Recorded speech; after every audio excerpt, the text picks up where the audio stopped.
episode 99 of Below the Belt. 99, kind of like the ice cream, really. Joined today by boxing scribes Paul Zanon and Luke Williams. Paul, if an ice cream man pulled up outside of your house right now, what would you buy from him? Flake with 99 in it. Oh, so just a standard. 99 flakes. So the vanilla ice cream with the flake inside. Got to go traditional. Right, with the sauce and the nuts on it. No, just the vanilla ice cream with the flake in, and I'd smash that flake in like 2 bites, you know. Yeah. What about you, Luke? What would you have if the ice cream man turned up? I bought an ice cream on Sunday from an ice cream man. Yeah. I was with my daughters at the park, and one other person from outside our household, another child, and we had to examine all the lollies to find one that was gluten and dairy free. Oh boy! Oh, God. Which isn't something I ever did when I was a kid. No. So we got some vastly overpriced gluten and dairy free monstrosity, but the kids liked it. Well, I think it's nice that the ice cream man has adapted to modern times and has adapted to people's food intolerances, because back in our day, if we had the gluten, then we'd just have the shits and kind of just have to get on with it. But I'm glad that the ice cream man's adapted, and I think that's good. Also, Mr. Whippy machine was broken, disappointingly, so he couldn't even offer us a 99. Oh, God, come on. This is quite a sad story, actually. I didn't think we were going to start off with saying a sad this. I'm sorry to hear that, mate. I hope it's going to be working next time, Hope so. Country's gone to the dogs, isn't it?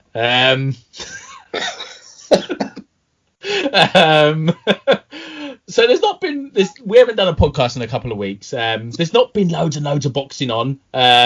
We had Claressa Shields last week, winning her second undisputed title, but that wasn't on British TV, I don't think. And that wasn't on British TV, which is a shame for us, and at the same time, a shame for her as well. So there's not been much for us British boxing fans to watch, really. But let's just quickly, just to start off with, the week before was obviously Canelo Alvarez stopping Avni Yildirim in 3 rounds. Luke, what did you think about that spectacle and the fight itself? I thought Canelo looked very good, and you know what? I enjoyed seeing him back in the ring so soon. The fight got a lot of criticism. Obviously, Yildirim was massively overmatched, but if you're going to fight every 2 or 3 months, you're going to fight some weaker contenders as well. And I'm all for active champions. I thought it was a bit of a throwback. Joe Louis, bum of the month. Was getting them in and out of there. Canelo did the same thing, and then we've set up a great fight for May. So I enjoyed it. I had my alarm set, and I could just roll over in bed and watch it on the DAZN app. It was great. I like the DAZN app because what I like about it, and I've said this before on the podcast, is that I didn't stay up for it. I wasn't going to stay up for Canelo Yildirim as much as I love watching Canelo box. You wake up in the morning, you pick the app up, you find the fight, you don't see the result, you don't see the length of time of the video because it shows you the whole show. So it's like 3-4 hours. So you have no idea how long the fight's lasted. You just scroll up to where the fight started and you watch it. And I think that's brilliant. Paul, what did you think about Canelo and how did he look? How was the fight kind of itself? I thought the fight was crap. I thought it shouldn't have happened. I thought you can count Yildirim's punches on one hand, and all of those were crap. And the fight shouldn't have happened. End of story. It was Chris Eubank Jr. knocked the man out in 3. I thought Canelo should have probably done it in half a round. It was just a glorified sparring session with cameras around, and that was it. Just hey, Canelo walks away with a paycheck. I hope that Yildirim got paid well for taking a beating. And that's it, you move on. It's like Luke said, it's a bum of the month, and it really was, Yeah. It was, didn't he end up getting the fight? He had that fight with Durrell, didn't he? Yes. And it had a very controversial outcome, and I think the mandatory was a bit of a quasi-legal way of settling the controversy. Yes. We won't have a rematch now, but we'll put, you can get a shot later on. And the Durrell fight, it was a farcical. Yildirim was quite unfortunate that night, so it was sort of his payback for that. But he hadn't fought in 2 years or something, I think, even since that. Hadn't. Yeah, it's ridiculous.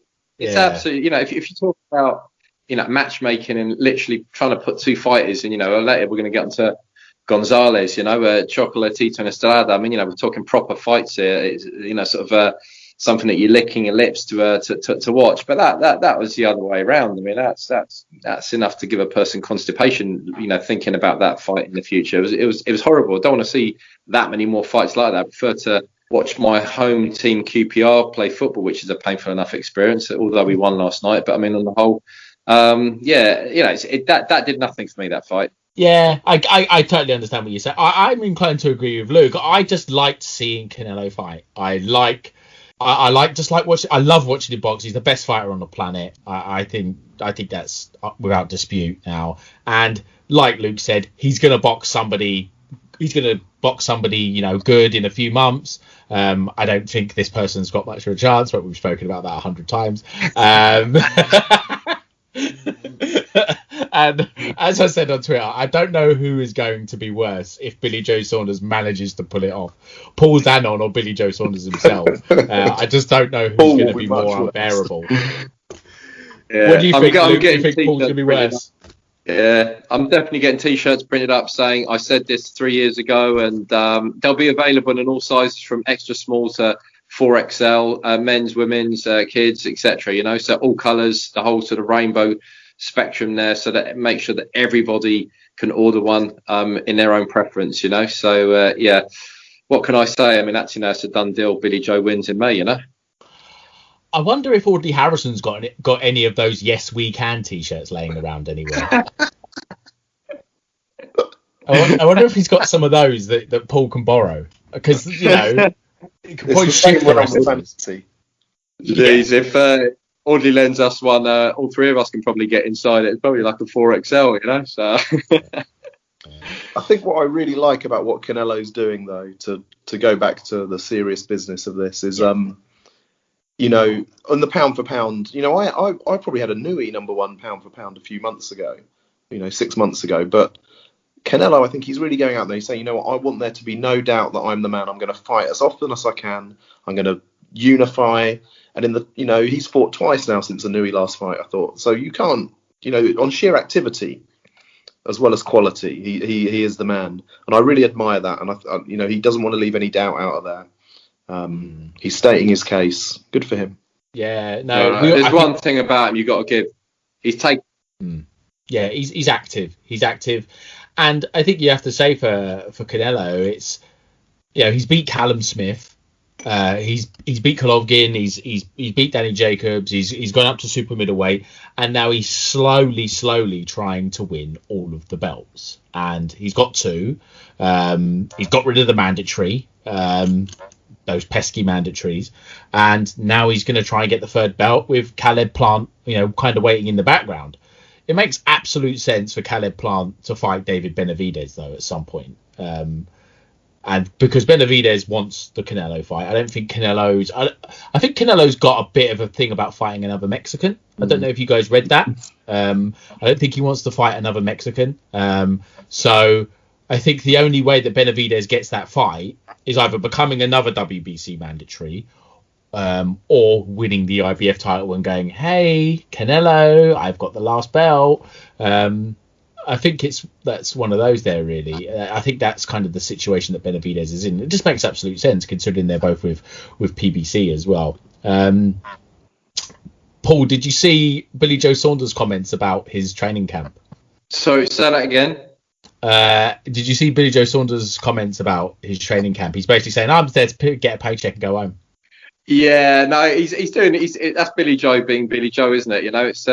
I've been following a lot of his exploits recently, and when he's been asked what's your weight like, he's like 18 and a half stone. I intend to get down to about 17 next week and whatever else, and I'm slowing down the Mackies and whatever. It's all sort of mind games. He's intentionally trying to be the village idiot here at the moment as much as possible, and as he starts to shrink down his weight and he starts to get down to those final few pounds, he will be naturally more aggressive, and his humour will start to flap a little bit. Trust me, it really will. And then we'll start to see more of the anger and aggression come out of him, and be interesting to see what he's like at the press conference. That's and then the weigh-in, because if he's had to cut weight rapidly, he'll be grumpy as hell. and sometimes a grumpy fighter can make for a dangerous fighter. So it's all down to if Billy Joe can turn up the very best he possibly can, and everyone's talking about he goes in and does 1-2 and moves out and whatever else,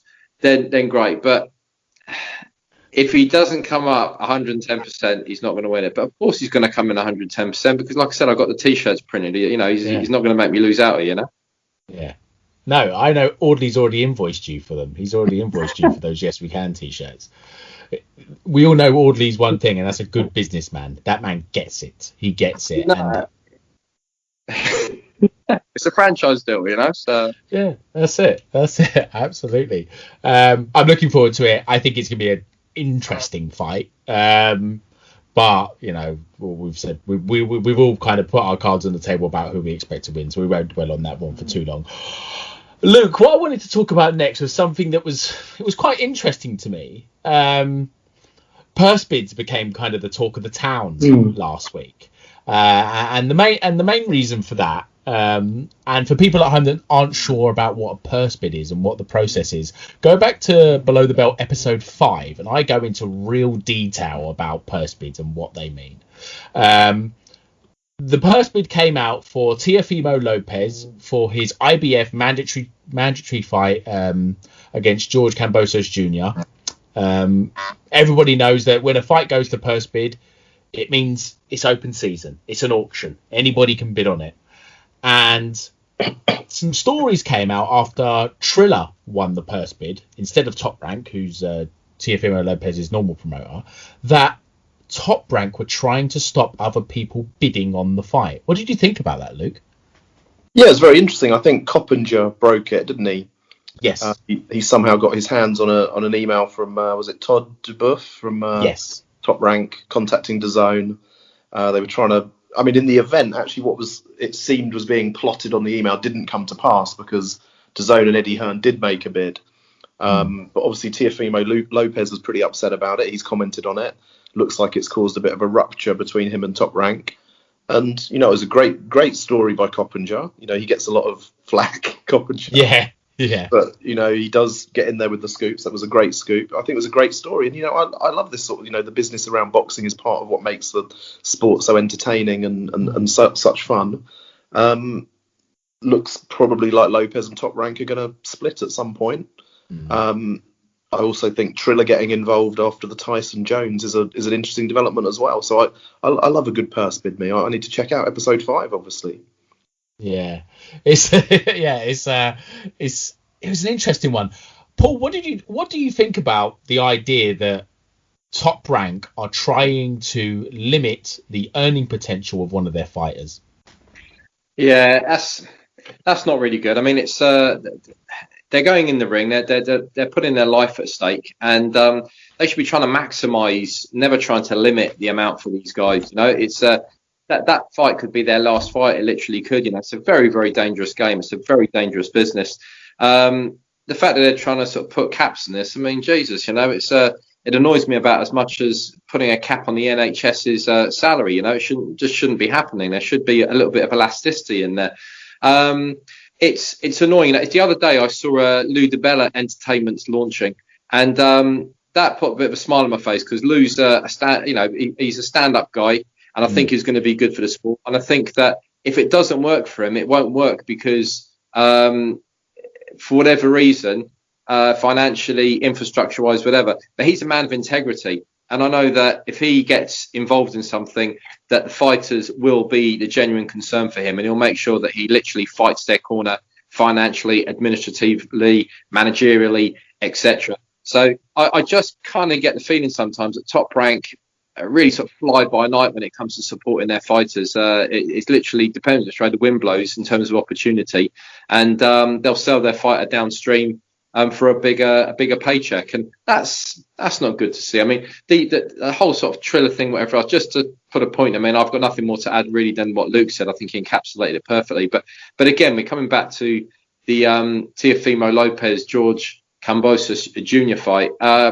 It's a crap fight. Yeah, it's another Yildirim Canelo. It's another glorified sparring match. Kambosos Jr. beats an over the hill Lee Selby. His fight before that was against Mickey Bay. Both of those results were with split decisions. I mean, he's a nice guy, Kambosos Jr., but he's got nothing on his resume that really sort of stands out and says, hey, I'm world level material. So to be honest, it was almost like the whole sort of Triller and Top Rank thing, etc. was almost like white noise in the background because I was so turned off by the fight in the first place. If it had been a fight with a bit more substance, I'd have probably been a little bit more angered by the whole situation. But for me, it kind of like touched a little nerve, and then I moved on. I mean, the other interesting thing with Top Rank is they've also, there's a bit of tension with Terence Crawford, isn't there? Which came, between him and Arum. So there's clearly some tensions there at the moment, which is interesting because they've got a lot of good fighters. They've been, top of the game or near the top of the game for such a long time. You would think they'd be a bit more sensitive about how they're handling some of their talent, but we'll see how it plays out. Yeah. No, it's interesting, isn't it? Yeah. Go on, Paul. Sorry. I was going to say, I wonder if they call Terence Terry, and he doesn't like being called Terry Crawford, and that might have kicked things off in the wrong direction. I don't know. Does anyone know what happens if you call Terence Crawford Terry? Does he get pissed off? I wouldn't dare call him Terry. No. There's a question out there, to the fans, to the people who have met Terence Crawford. Has anyone ever called him Terry or Tell? About a proper Londoner going, all right, Tell Crawford. I wonder what would happen. God, yeah, he's not. He does strike me as the kind of chap that doesn't mind having it on the cobbles if necessary. Terence or Terry or Tell. Car mechanics yard. Yeah. If someone messes around with his mufflers, then he's not a happy man, is he really? But that's I agree with Paul about Kambosos' fight. You know what? Interestingly enough, Kambosos used to train with Justin Fortune, who I've interviewed a couple of times, and then he left him. And the two fights he's had since leaving Fortune, he's have been his two worst performances. Before that, I thought he was coming up really well and was looking quite, ferocious as his nickname. And then the last two fights, he's looked very muted. So I spoke to Justin the other day. I didn't actually ask him about Kambosos because I didn't want to piss him off, to be honest. he swears enough at the best of times. He's a lovely guy. But I actually meant to ask him about it, but I forgot. But yeah, I don't think he's been the same since he left Justin. Yeah, he's not as ferocious. I would say in Kambosos' defence, he's a top 10. He's a top 10 lightweight. I think BoxRec have him top 10. I think Ring have him top 10, and the IBF are probably the sanctioning body that are kind of the most anal when it comes to like their mandatories and stuff like that. And I think if Lopez was going to have to fulfil one, it was going to be this one, wasn't it? It was going to be the IBF. They're always the first to call their mandatories, which I guess it's noble.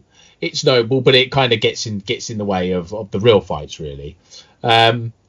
Jumping up a division, Paul. It was announced that we finally have a date for Josh Taylor versus Jose Ramirez for the undisputed super lightweight title for May 22nd. So a couple of weeks after Canelo, Billy Joe Saunders. Excited about that?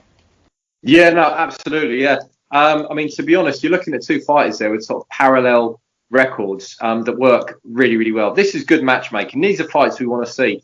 These are guys who have the majority of their amateur career was spent sort of knee deep in absolute battles, and then as professionals, here they are now, roughly the same. Well, they are the same height. They're both 5'10", and a couple of years in it in terms of age. I think if you're looking at good matchmaking with two great fights, unification, this is a fight that I would definitely stay up at any hour of the day to watch, and not because you've got 4 world titles on there. Because as we've already been through the sort of sanctioning body Mickey Mouse-ness about them, but because of their resumes and who they are, and we know that both of those guys are going to stand toe to toe at some point. It's going to be a bit of scrapping. There's going to be power shots exchanged. There's going to be some great strategy. These are thinking fighters. What's not to like about it? This is a great fight. It is. It's a cracking fight. Luke, excited for this one? Yeah, definitely. I don't think I've ever seen a dull Josh Taylor fight. So I'm really excited about it. He's gone about his career, in an amazing fashion. What's he on? 17 or 18 fights, and he's fighting for, the undisputed crown. Brilliant. What I would also love to see after this, if possible, if Taylor wins, which I think he will, I'd love to see a rematch with Regis Prograis, because that was a very close fight. It was. No.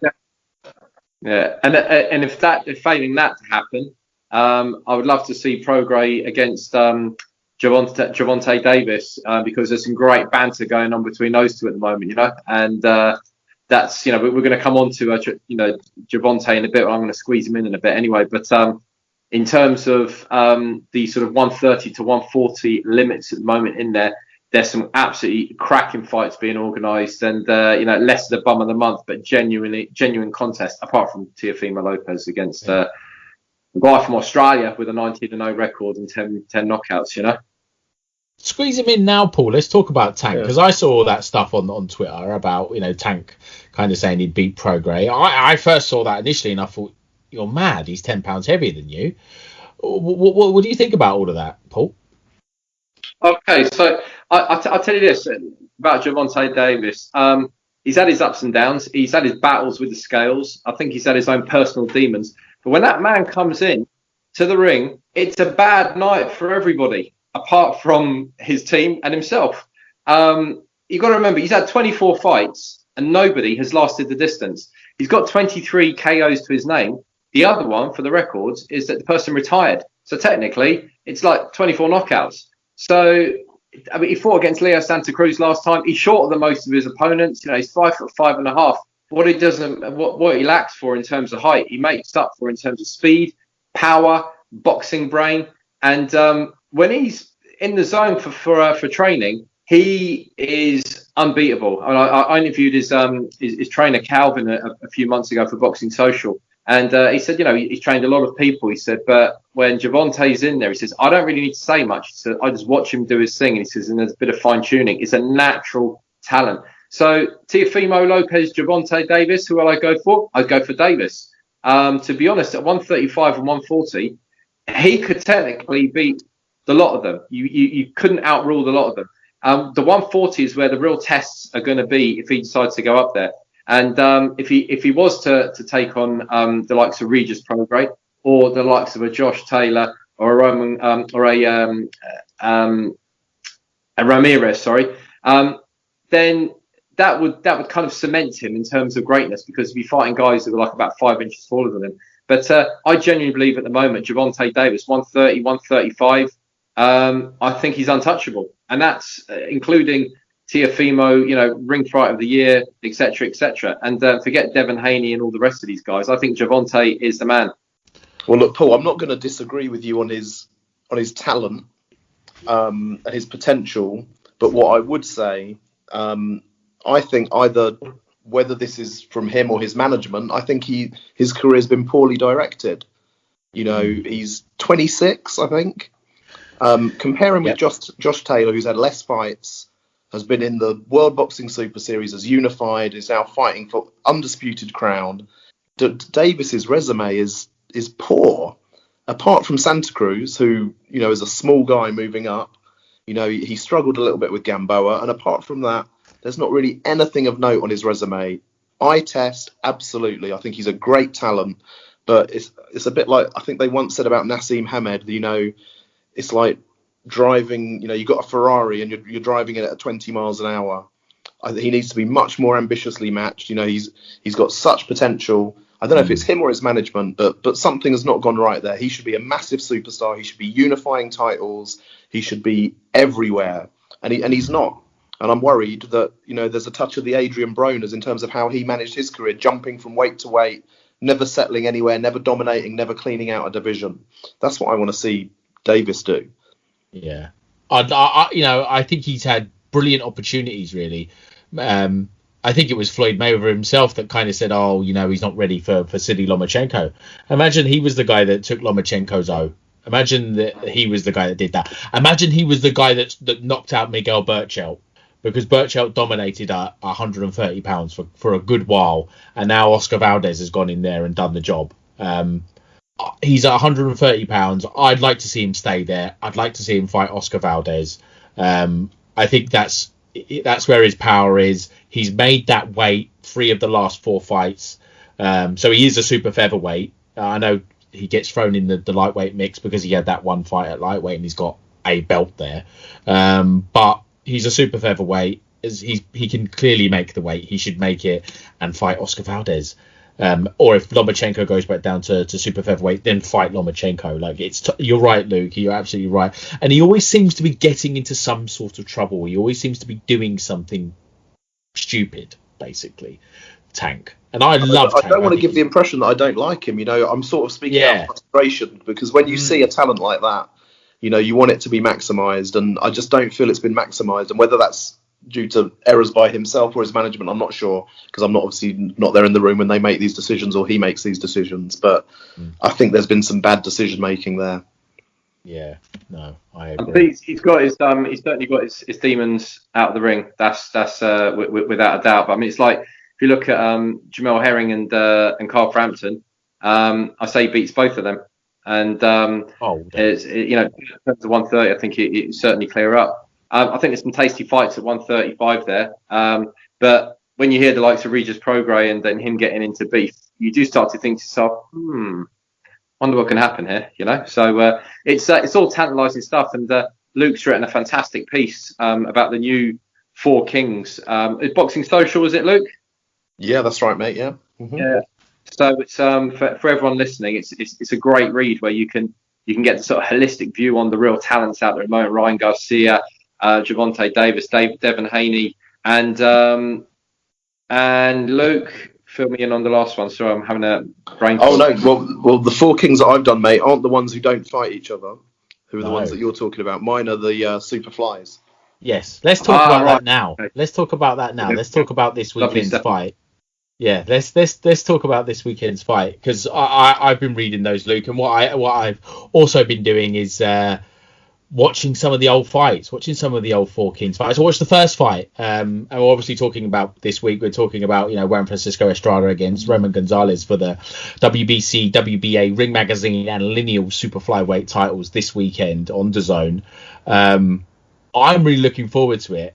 You watched the first fight, Luke, and that was 12 years ago now. And 8 years ago. It was 8 years. Sorry, it was at 2012. It was 2012. I've got 12 in my head. Sorry. What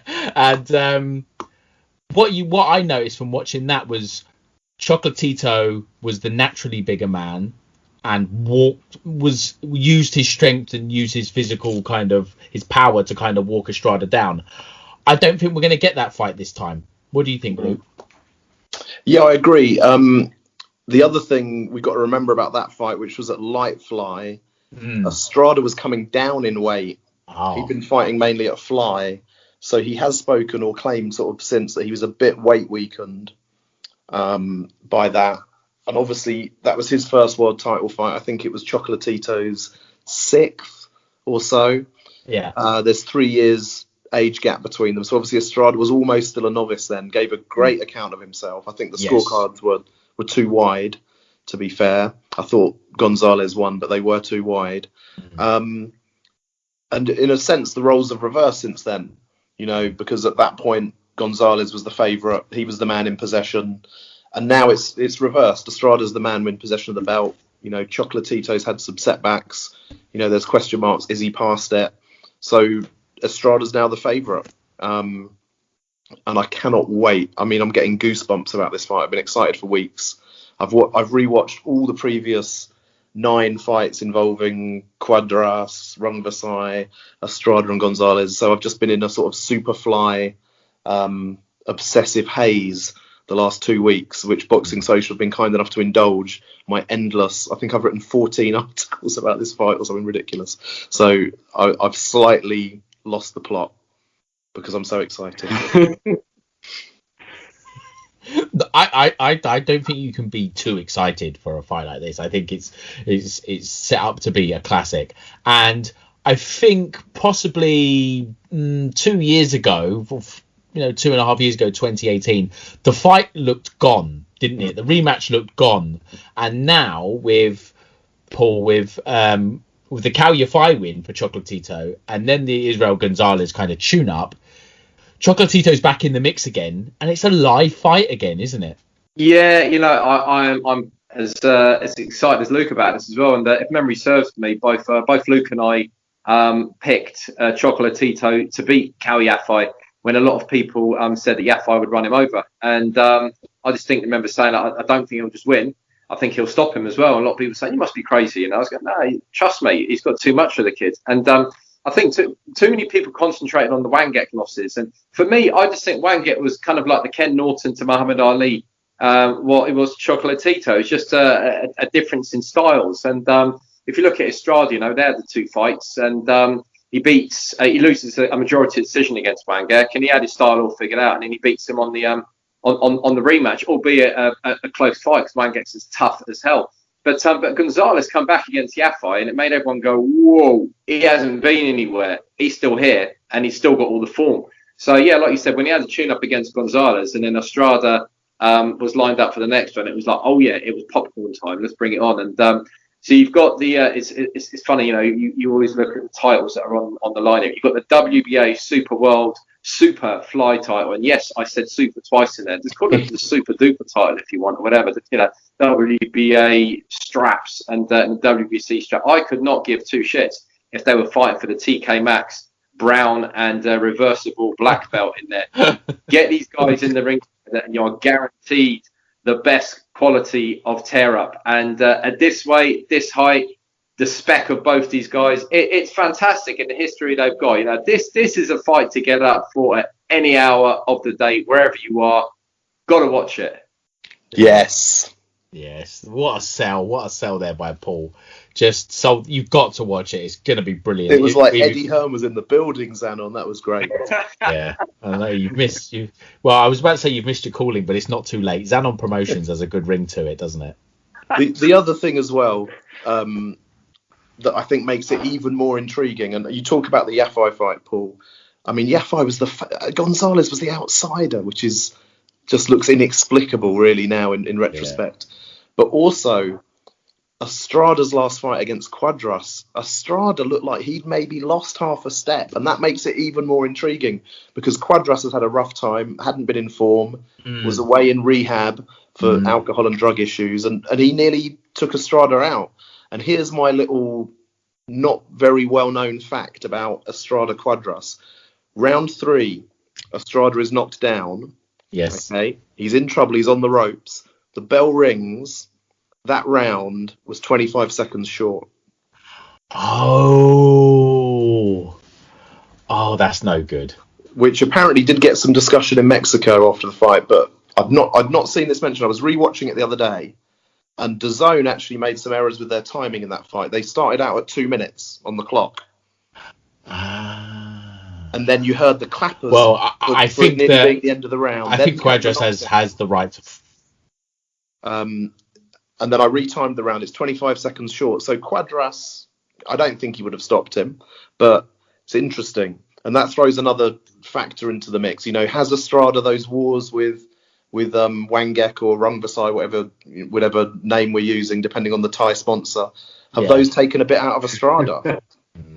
So, I mean, I think you might get, this could be the sort of Thriller and Manila of the super flyweights, where you've got two men slightly past their best, but two amazing competitors that will not want to give an inch. And I think it's going to be an absolute classic.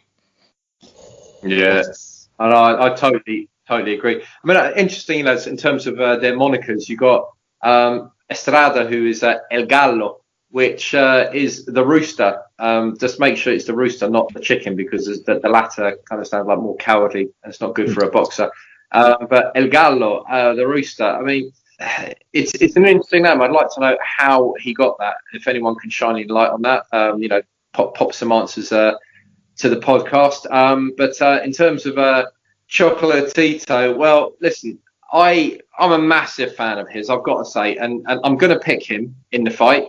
I'm going to pick him simply because of the way he's bounced back from his 2 back-to-back losses. To lose one fight is one thing. To lose 2 and then come back and win world titles again, it takes a certain strength of character. It really does. And you've got to get yourself mentally in a zone that's incomparable. And that's really the mindset of a champion. And he's shown it there. And I think he's going to show it again on the night. Not to say that Estrada isn't, he's tough as nails. But listen, this is a fight, like I said before, everybody needs to watch. Forget about fighting the mandatory from the WBCF, IBU, whatever crappy shitty titles out there. Watch this fight. Gonzalez, Estrada, that's where it's happening. Cracking show. It's going to be a good show. And on the undercard, we've got in the women's division, we've got undisputed welterweight title, the rematch. Jessica McCaskill against Cecilia-Brækhuis. Luke, you spoke to Brækhuis, the former champion, the Queen. Yes. The First Lady. I can't remember what her moniker was. I think it's both. It's all of them. First Lady. First Lady. Oh, there we go. I was right the second time. She's got the ump a bit, hasn't she, Luke? Yeah, it was. You know what? I've probably interviewed her maybe 4 or 5 times over the last 2 or 3 years, and you know, she is the epitome of calm, of dignity. You know, lovely lady, great ambassador for the sport. You know what she's done over in Norway. She effectively got the sport unbanned, if that's a word. You know, massive superstar over there. The night of the McCaskill fight, when she lost the decision, you know, initially it was all, you know, still sweetness and light. She talked about passing the torch, all very dignified, but she has got the hump because I don't quite know where it all started, but within a couple of days of the fight, I think McCaskill's camp started chirping out a bit. And I've never seen Cecilia in this sort of frame of mind where there is a clear sense of sort of irritation with the opponent. You know, she's said several times, you know, I don't like to trash talk. You know, they're the ones that have trash talked, but, you know, she doesn't like the way that McCaskill and her coach, Rick Ramos, have sort of handled things, the way they've been speaking. And I think it makes it an even spicier and more interesting fight because I've never seen her so motivated either. So this is the card of the year so far, by far, because of these 2 fights, I think. I think it's interesting. Looking forward to this one, Paul? Yeah, absolutely. Jessica McCaskill's come on leaps and bounds since the Katie Taylor loss, so I was there for that one. And she, you know, you could tell she's a hard-hitting puncher. At the time, she was sort of moving forward in fairly straight lines, and that was beautiful work from Taylor in terms of being able to sort of sidestep her, etc. But in terms of Cecilia-Brækhuis, why she is pissed off? Well, she had her unbeaten record taken away, and she lost by a majority decision. That is a difficult thing for a fighter of her caliber and her pedigree and her records to walk away from. So, yeah, of course, she's done a dignified thing in the evening and say, the better woman won this evening, and, you know, I'll consider my future from here and whatever else. And probably woke up in the morning scowling like this, you know, thinking, that's it. Right, you know, straight on the phone to the promoter, get me the rematch. And that was it, you know. And it would have been one of those sort of ones where the promoter would have been like, are you sure? Just get me the damn rematch. And that's what the conversation would have been along, maybe a little bit more polite. However, Cecilia likes to talk. Maybe Luke can do a better impression there. But I'll tell you what, McCaskill is stronger, I think, than she's ever been. Her determination to prove that she can still hold on to it is massive as well at the moment. She has so much to want to hold on to this lot. And Brækhuis wants to prove that it was more of a fluke last time and that she is still the real champion and the one with the pedigree in there, and that she's probably still got a few fights left in it. I mean, the other day, Katie Taylor, I think, was mentioning, you know, a possible matchup against her somewhere down the line. I don't know, maybe at 140 or something, who knows? But it's a great fight. These are great cards. A year ago, we were going into lockdown not knowing what the bloody hell was going to go on with boxing. And a year later, we're talking about fights like this. How good's this? Brilliant. Yeah. Who do we fancy? Luke, who do you fancy in that one? Actually, I didn't get a prediction from you for the Estrada fight as well. So give us a prediction for both. With the Estrada fight, I've got a very slight lean to Estrada, very, very slight. And part of that, I would so love Gonzalez to win. So part of predicting Estrada gives me a sort of a bit of satisfaction, whatever the outcome, because I've either picked it right or Gonzalez has won. But I love both fighters, but I've got a slight lean to Estrada, Right. and a slight lean to Cecilia-Brækhuis. Who do you fancy for Brækhuis, McCaskill, too, or the other way around, Paul? I'm going for Brækhuis, yeah. And in the same way that, like I said, Chocolatito, and the same way that I said Oscar Valdez last time, and that one came up in the same way I'm saying Billy Joe Saunders Canelo when he wins. So yeah, I'm going to go Breakhouse, and I think it's going to be a tear up though. I think Breakhouse is probably going to. Last time she was using her boxing skills beautifully, but I just got the impression that maybe she got comfortable in there. Maybe her corner was telling her, "You're doing okay." I don't know, but I thought a little bit the killer instinct kind of disappeared from her for a little bit. I think she's going to go in there a little bit hungrier this time, and it's going to be a little bit more spice, a little bit more venom. And you know what happens when you start firing shots at McCaskill? She comes straight back at you. So that's why I think this is going to be a great fight to watch. But I'm going to go Breakhouse. Okay, all right. I'm picking Estrada by a close decision, and I'm picking McCaskill by decision as well. But I do kind of want Estrada to win. Cards on the table. He's my kind of fighter. I love Chocolatito. I think he's fucking amazing. He's brilliant. But Estrada's just my kind of fighter. I love watching him. But I would love Breakhouse to win because, and I've said this before on the podcast, there's something romantic about an older champion, and an older champion coming back and taking the titles back, or like almost like Vlad Klitschko against Anthony Joshua. You know, this old champion, 41, comes back and he gives Anthony Joshua everything he can handle, and I think there's something romantic about that.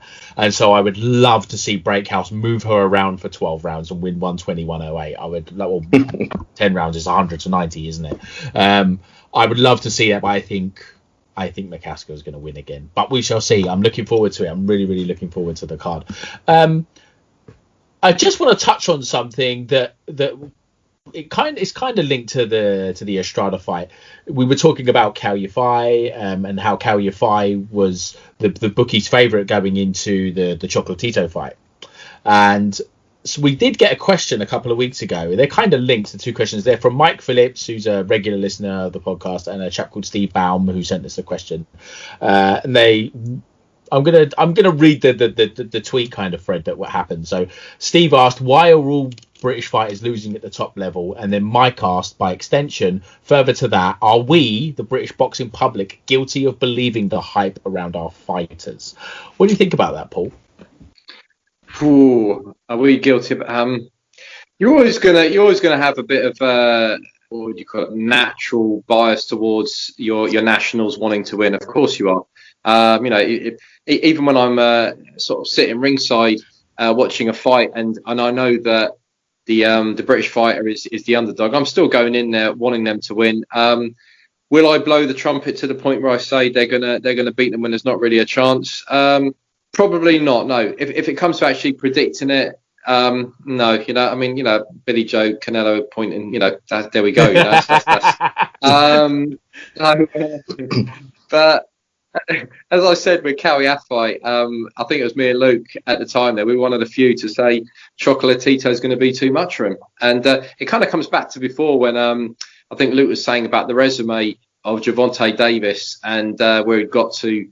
Up to that point of his career. It's similar with Cao Yafai as well. If you look at who he'd beaten and who he defended against versus Roman Gonzalez when they sort of locked horns, it's totally different. I think Cao Yafai can come back, just not against maybe Gonzalez and Estrada at the moment. But I think he's got youth on his side.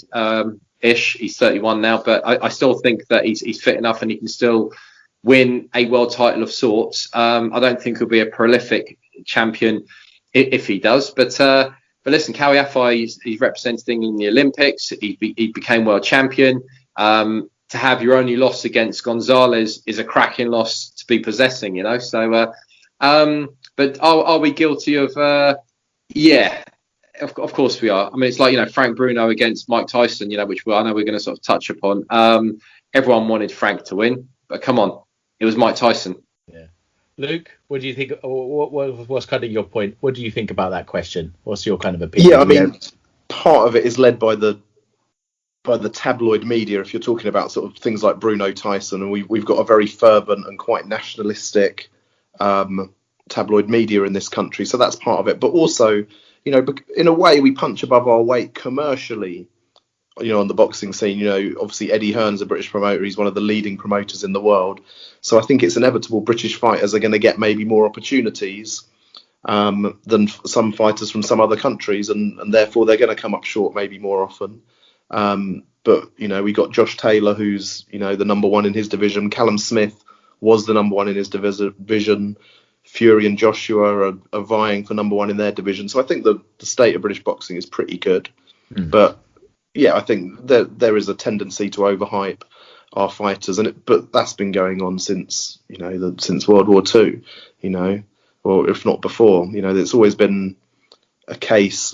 I think because boxing originated in Britain, as a sort of spectacle, as football did, that there's often a slight sense of entitlement that's been inbred within our culture to sort of feel like we should be achieving certain things at world level, which the talent isn't always there to do.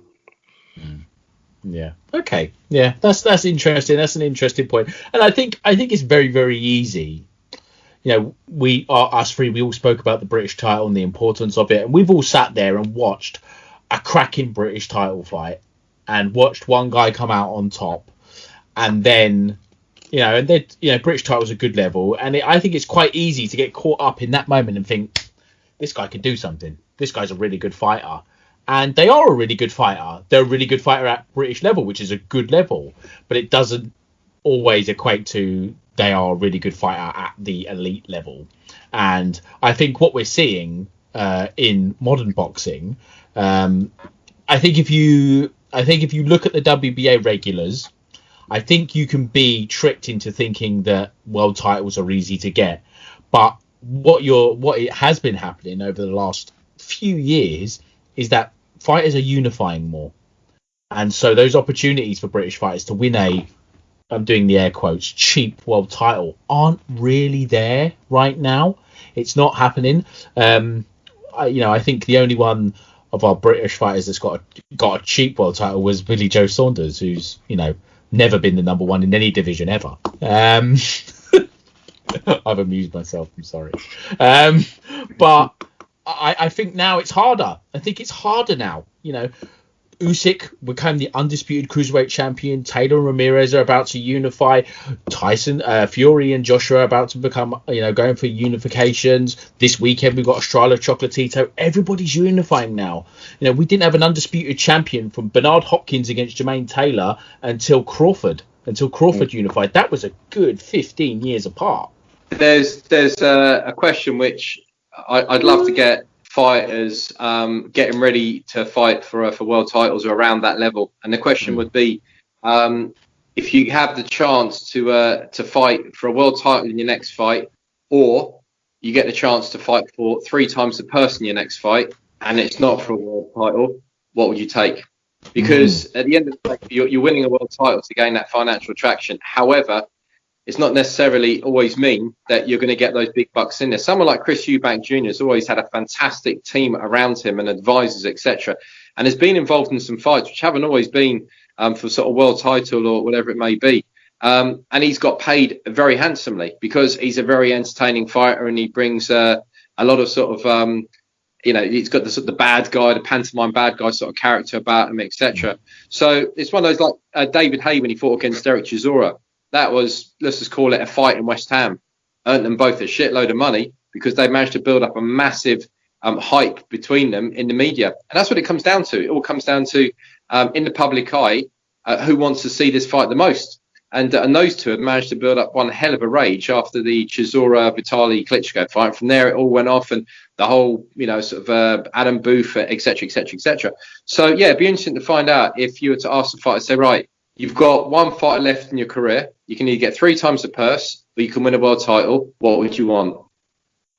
It's an interesting one, because we all know fighters want money, but they love belts. They do love belts. But the question is, if you ask someone like Martin Murray, he's fought for the world title 5 times. He would love to, but he always says, "I fight for my family," and that's his main thing. And he's always fought because he wants to provide a better quality of life for his family. And a lot of fighters, you hear them constantly saying, "I want to give the best for my family." And Now that we've got so many different titles and it's a little bit more diluted, it's different. I mean, back in the days, if we turn back the clocks back 100 odd years ago, 120 years ago even, and people were beating the shit out of each other with 2-ounce gloves with horsehair, whatever it was. These guys weren't getting paid life-changing money. They were fine because they wanted to be called the champion of the world. They wanted to have that status, one title, one belt. That's it, bang. Now, you've got one part of a maybe 5-part jigsaw, and winning the world title as the challenger, you may not get that amount of money. We've seen in recent years some domestic tear-ups which have generated big cash for both the fighters in there. So it's an interesting one. And again, it comes down to the promoters, the advisors, which we won't get onto. There's quite a few of those out there at the moment as well. The promotional teams. I mean, there's so many facets which make up the financial attraction of a fighter. It gets very messy. Yeah. It does. But we're all agreed that we all want fighters to earn as much money as they possibly can. I think that's, like we said earlier on, you're only a punch away from it being the end of your career, and I think it's really important that fighters make as much as they can. And that was kind of the point I was getting at earlier when I was talking about Bob Arum and Top Rank potentially limiting Lopez's earning potential. I think that's outrageous. But yeah, I get what you mean. We want to see top fights, but we want them to make loads of money at the same time. Last topic before we wrap up. 2 fighters that did make plenty of money was Iron Mike Tyson and Frank Bruno. Did you guys watch the documentary on Sky? Did you guys both get to see it? I've not seen it, no. You've not seen it. Come on in, Paul. Talk to us. What did you think of it? Well, it's really good. I'm a big fan of Frank, So. Listen, I thought it was a great nostalgic trip. The only thing I would say is that maybe 70% of the program was kind of cut and pasting a lot of fantastic clips of training and fights and interviews over the years. But that was great for me to see. I'm a huge Bruno fan, and watching footage at the Royal Oak Gym and seeing all these guys there was fantastic to go through.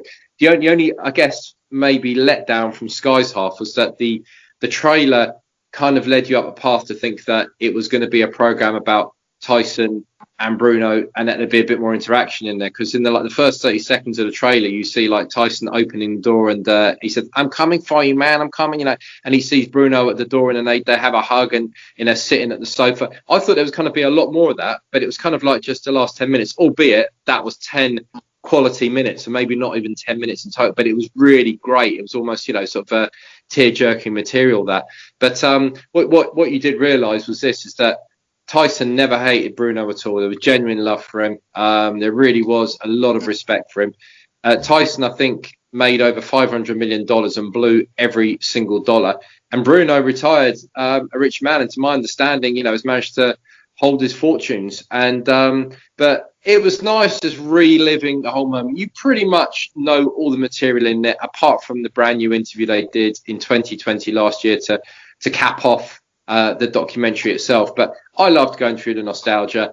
It's one of those things. I remember back in the day that you could stop anybody on the street, doesn't matter how old they were, what gender they were, what their interests were in life. And if you said to them, "Do you know who Frank Bruno is?" the answer would be yes. Of course we know Frank. He was the darling of sport and the darling of Great Britain. If you were to stop anybody in the street now, and this is no disrespect to Anthony Joshua, and ask, "Do you know who Anthony Joshua is?" unless you're into boxing, there's a good chance you're not going to have a Scooby. And that's reality. Frank Bruno transcended all of that. He inside of boxing, he was one person. Outside of it, he was even bigger. And I think it's going to take a long time before we see a sporting icon who carries that much kudos in society, It was an interesting thing. There was some inaccuracies there. It wasn't completely accurate, and it seemed like they skimmed over some fights as well. They skimmed over the Lennox Lewis fight, the Bone Crusher Smith fight, skimmed over that as well. I think they tried to make Bruno look like a more elite fighter than what he was. And Luke, if you hadn't seen the documentary, you saw the advert, and you would have seen the clip from Frank Bruno where he says, "I would have reigned supreme if it wasn't for Iron Mike Tyson." And if you were like me, you threw a cup of tea at the TV when he said that. I think he'd have done well to get through a successful defence, to be honest, of any world title, even if Mike Tyson wasn't there. But one of the things that did come up a lot was kind of like his relationship with his race, Luke, and how Lennox Lewis was the guy that kind of prodded him the most about that. Prodded him the most, straight up called him a sellout and an Uncle Tom and all of that kind of nasty stuff. What's your memories of that happening at the time?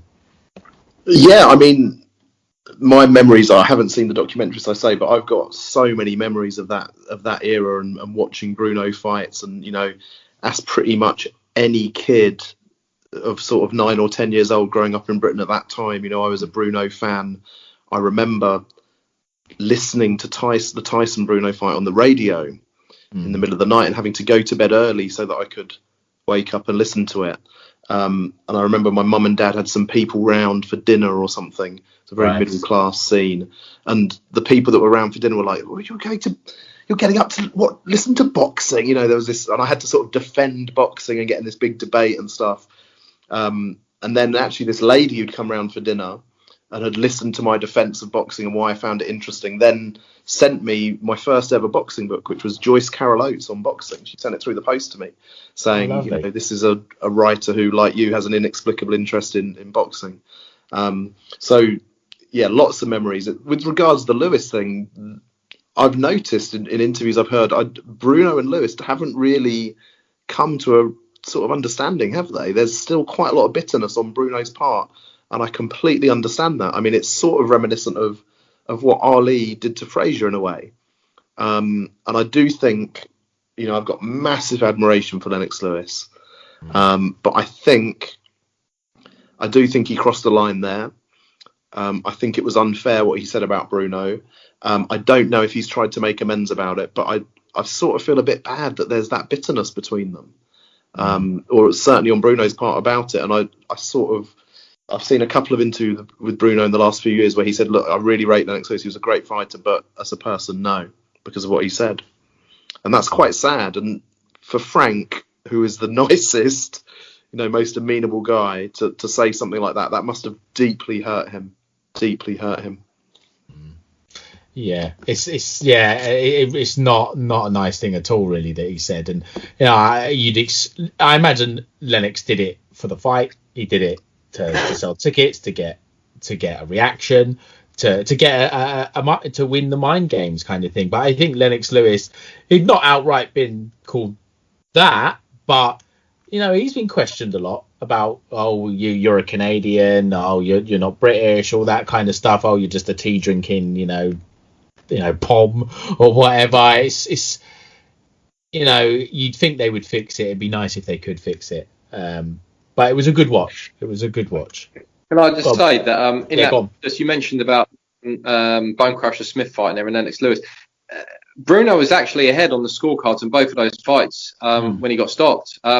With Smith, he ran out of gas. That was a Brunoism there. As he got to like over round 8-9, his tank emptied. He used to run on four-star leaded fuel, and unfortunately, he never made the transition to something that could take him a bit longer by way of unleaded. He would run out of gas, and when he was fighting Lennox, he was actually ahead there. He was fighting the right fight, but then Lennox, being Lennox, he finds a way to win, and he fought him with some very heavy-handed punches. And when Frank got buzzed, it was always tough to come back. But if you look at the 5 losses of Frank Bruno, twice against Mike Tyson, James Bone Crusher Smith, Tim Witherspoon, and Lennox Lewis. 5. If you're going to lose against 5 people at heavyweight, I think I'd want those. They're good.